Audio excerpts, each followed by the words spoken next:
নমস্কার বন্ধুরা, সবাই কেমন আছো? আশা করছি সবাই খুব ভালো আছো। আমরাও কিন্তু বেশ ভালো আছি। আমাদের নতুন একটা ভিডিওতে তোমাদের সবাইকে জানাচ্ছি অনেক ভালোবাসার অনেক অনেক অনেক ওয়েলকাম। আজ তো শুক্রবার, বেলা তখন ওই 10টা মতন বাজে। তখনই আমরা বাড়ি থেকে বেরিয়ে গিয়েছি বাবানের ডক্টর দেখাতে যাওয়ার উদ্দেশ্যে। তাড়াতাড়ি হয়েও গিয়েছিল, সেই জন্য ভাবলাম বাবানের জন্য কিছু একটু জামা কাপড় কেনাকাটা করে যাই। তো ওখানটায় গিয়ে সেরকমভাবে আর কোনো ভিডিও ক্লিপ আমি নিতে পারিনি। তারপরে আসার পথে পেয়ে গিয়েছিল তো প্রচণ্ড খিদে। সকালবেলা ব্যস্ততার মধ্যে শুধুমাত্র বাবানের ভাত আর তরকারিটা করেই আমাকে চলে যেতে হয়েছিল।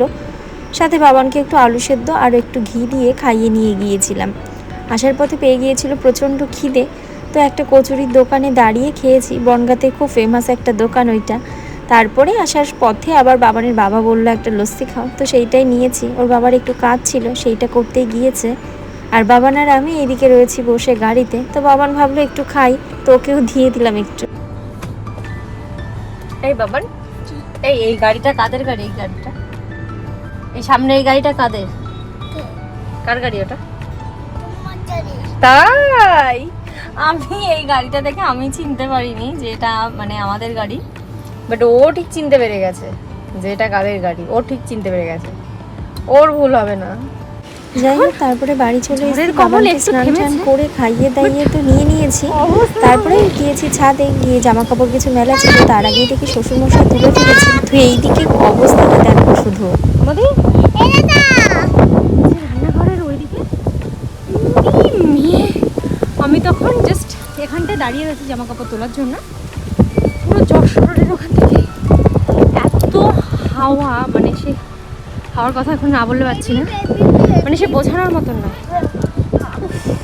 আরে আমাদের ছোট মহাশয় আজকে ভয়তে কোথায় যাবে ও নিজে বুঝতে পারছে না। একবার আমাদের সাথেই থাকছে, মামা ভয় নেই ভয় নেই। মেঘটা করেছে কি দেখো, মানে এতক্ষণ যে হাওয়া দিয়েছিল অসম্ভব হাওয়া। মেঘ তো এই যে এখানে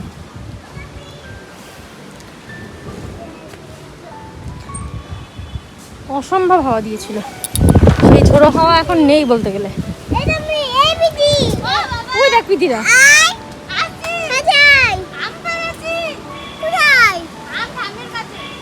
চলো বৃষ্টির বড় ফোঁটা পড়ে গেছে। ছোট ছোট চাদরে আমরা পালাই। তাড়াতাড়ি আয়, তাড়াতাড়ি চলে যা। কি ঝড় এসেছে মা, দেখ মা দরজার অবস্থা করছে কি মা, দরজা অটোমেটিক এরকম করছে। ভূত আছে আজকে, ঝড়ের মধ্যে ভূত রয়েছে। এতগুলো আম পেয়েছিস? হ্যাঁ, আজকে পুরো ঝড়ের মধ্যে পুরো ভূত চলছে।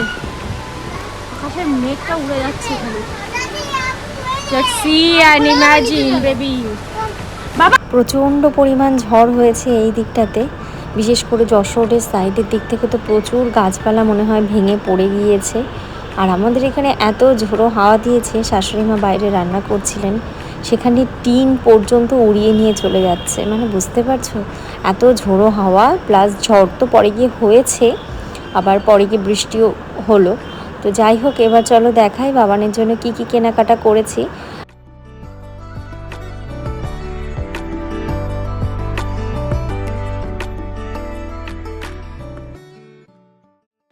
প্রথমে দেখালাম একটা কফি মাগ, এইটা নিয়েছি আমি আমার জন্য, কারণ শীতকাল আসলে একটু গরম গরম চা বলো কফি বলো দুটো জিনিস খেতে ভালো লাগে। আর এই দুটো ম্যাট নিয়েছিলাম, এই দুটো পেয়েছিলাম মাত্র 99 রুপিসে। কফি মাগটাও তাই 99 রুপিসে পেয়ে গিয়েছিলাম আমাদের বনগাঁতে বাজার কলকাতা শপিং মল থেকেই বাবানের জন্য ম্যাক্সিমাম সময় কিনি।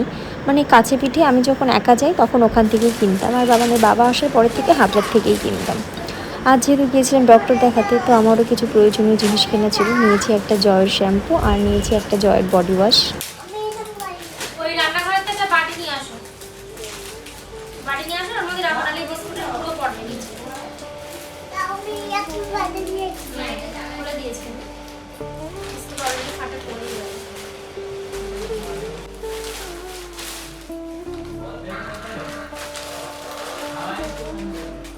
একটা শ্যাম্পু তো দেখালাম, শ্যাম্পুটা আমাদের এখানের দিকে একটু দামটা বেশি নেয় মোড়ে, বাট শপিং মলে দেখলাম একটু অনেকটাই কম বলতে গেলে। তো দুটো জিনিসই একসাথেই পারচেস করেছি। আর নিয়েছি বাবানের জন্য কিছু ওই ডেলি ইউজ ওয়ারের মতন কয়েকটা টি শার্ট। কাপড়গুলোর কোয়ালিটি কিন্তু বেশ ভালো, আর এই এত হালকা কালার আমি তো কখনো নিতে চাই না ওর জন্য। যেহেতু প্রচণ্ড নোংরা করে। বাট বাবানের বাবার এটা পছন্দ হয়েছে, সেই জন্য নিয়েছে। এটাও বাবানের বাবা পছন্দ করেছে, এটাও 99 রুপিসে পেয়েছি। বাট আর একটা যেটা দেখলাম সেটের দেখালাম, ওটা 99 রুপিস না, ওটা আলাদা কত প্রাইস নিয়েছে এক্স্যাক্টলি আমার মনে নেই। আর এদিকে বাবান কয়েকদিন আগে কিনেছিল একটা বিস্কিট, সেইটা এখন খাবে বলে বায়না করেছে। তো সেইটাই প্লেটে ঢেলে দিলাম, ছোটুকে নিয়ে বসে বসে নাকি উনি এখন খাবে, সেই বায়নাটা ধরে রেখে দিয়েছে। তো নিয়েছি এই 3টে মতন টি শার্ট, আর নেওয়া হয়েছে ছোট একটা হাফ প্যান্ট।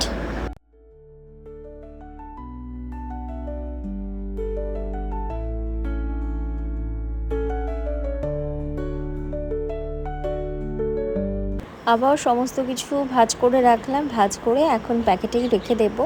পরে একটা সময় ফ্রি সময় যখন থাকবে আমার, তখন গিয়ে আলমারিতে একটু ভাঁজ ঠাজ করে রেখে দেব। কারণ কোথাও যাওয়ার সময় হলে একসাথে যখন আমি এগুলো পরিয়ে ফেলি, কোথাও যাওয়ার সময় হলে বাবানের তখন আর জামা কাপড় থাকে না। এই একই রোগ মনে হয় বাবানের বাবারও রয়েছে। তো একটা ম্যাট রেখে দেবো বাইরে, রান্নাঘরে আমার লাগবে, রান্নাঘরের ম্যাটটা ছিঁড়ে গিয়েছে। তো একটা রেখে দেবো, আর একটা তুলে রাখবো। কারণ আমার যে কোনো জিনিস তুলে রাখতেই বরাবরই বেশি ভালো লাগে, কারণ সময় অসময় না এই জিনিসগুলোই কিন্তু কাজে দেয়। তো এদিকে গোছানো টোছানো কমপ্লিট তো হয়েই গিয়েছে। এবার এইগুলো আলমারিতে তুলে রাখলেই ব্যাস, আজকের মতন কাজ বাজ আমার সম্পূর্ণ হয়ে গেছে। আর আজকের ভিডিওটা তাহলে এখানেই এন্ড করছি।